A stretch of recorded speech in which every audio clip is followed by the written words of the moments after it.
One of the greatest archaeological discoveries of all time, the 2,100-year-old Great Isaiah Scroll, is finally on display for the first time since the 1960s. Now, the what of this story is overwhelming. It's the oldest, essentially intact Hebrew book of the Bible ever found, but it's the why of the story that's truly miraculous. So let's get into it.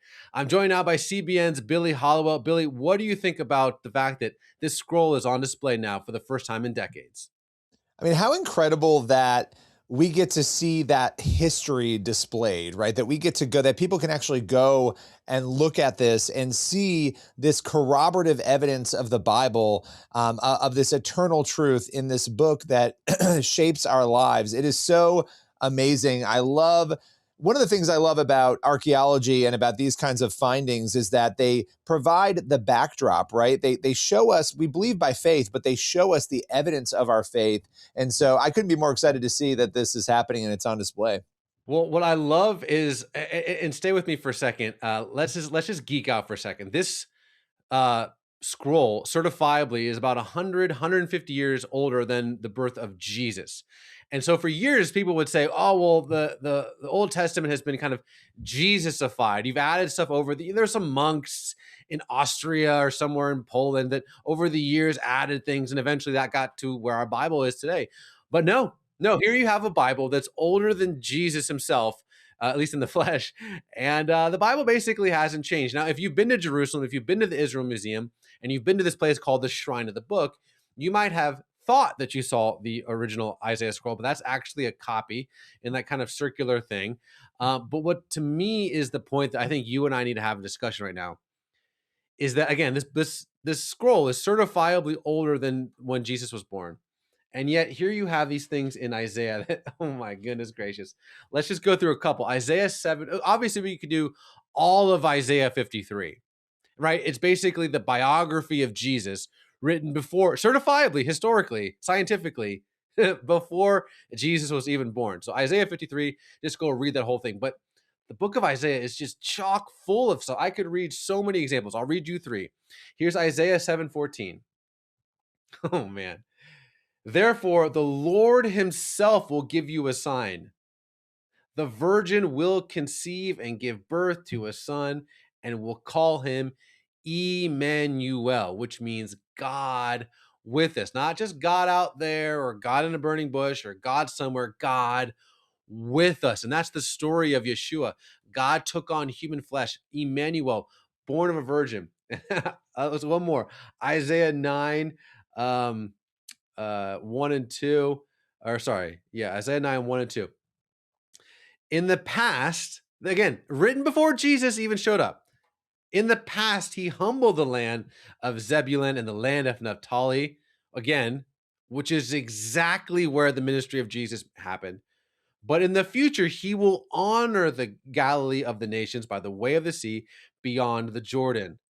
The people walking in darkness have seen a great light. On those living in the land of deep darkness, a light has dawned. Now, this is something radical for the idea of the Jewish people who are meant to be holy, set apart from the Gentiles. In the future, he will honor Galilee of the nations, basically of the Gentiles. Where? In the land of Zebulun and in the land of Naphtali. Go Google the land of Zebulun and Naphtali. That's basically the ministry area of Jesus. One more. Let's make it modern. Um, Here's a question: when was the nation of India? When did India become a country? Well, it's kind of over thousands of years. Or Egypt. Well, Egypt has kind of been metamorphosizing and creating its thing for thousands and thousands of years. Or China. When does China become China? Well, like hundreds and hundreds and thousands of years. But when did Israel become a country? Who has ever heard such things? Who has ever seen things like this? Isaiah 66, 8. Can a country be born in a day? Well, the answer historically, ancient history wise, well, of course not. Or a nation be brought forth in a moment? Well, no, unless, yet no sooner is Zion in labor than she gives birth to a children. Then you look at like May 14th, 1948, and it's like, well, maybe a nation can be born in a day. born in a day. Born in a day, my friend. I mean, there are literally hundreds and hundreds and hundreds of examples I could list out in the book of Isaiah. But here's the moral of the story. This book that's now on display in the Israel's museum for the first time since 1968. We don't need it, but it's concrete validation and historic and scientific proof that basically the Bible has not changed, not only for hundreds of years, but thousands of years, going back before Jesus even showed up on the scene. So that to me is some incredible Christian apologetics. Is this the greatest archaeological discovery of all time? I would argue that. Some people might say the Rosetta Stone. I think the Dead Sea Scrolls are, because it's not just, hey, we can translate a language. It's validating that with which millions and billions of people have built their life on, the reliability, the trustworthiness of Scripture. Gosh, Billy, I'm sorry, I'm talking a lot, but one more for us, because we gotta add this one in there because we're talking about it.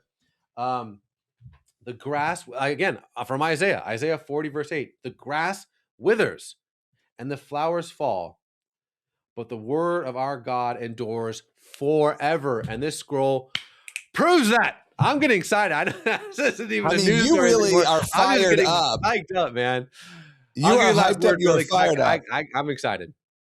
All right. So the other thing we have to mention, obviously, in addition to what you just mentioned, the prophecies that we see there in the book of Isaiah, this is also important that there are only small spelling and linguistic variations, meaning that this content, it's literally identical to the text that was transmitted, by the Jewish people, the Jewish tradition, again and again and again. What does that tell us? It tells us that the way that they preserved the text was actually very powerful and accurate, and that gives us even more, reliability in the text itself. So this is really cool. It's incredible, and I love the fact that I think we're going to find even more of these bits and pieces as time goes on and as history progresses here. So it's pretty exciting.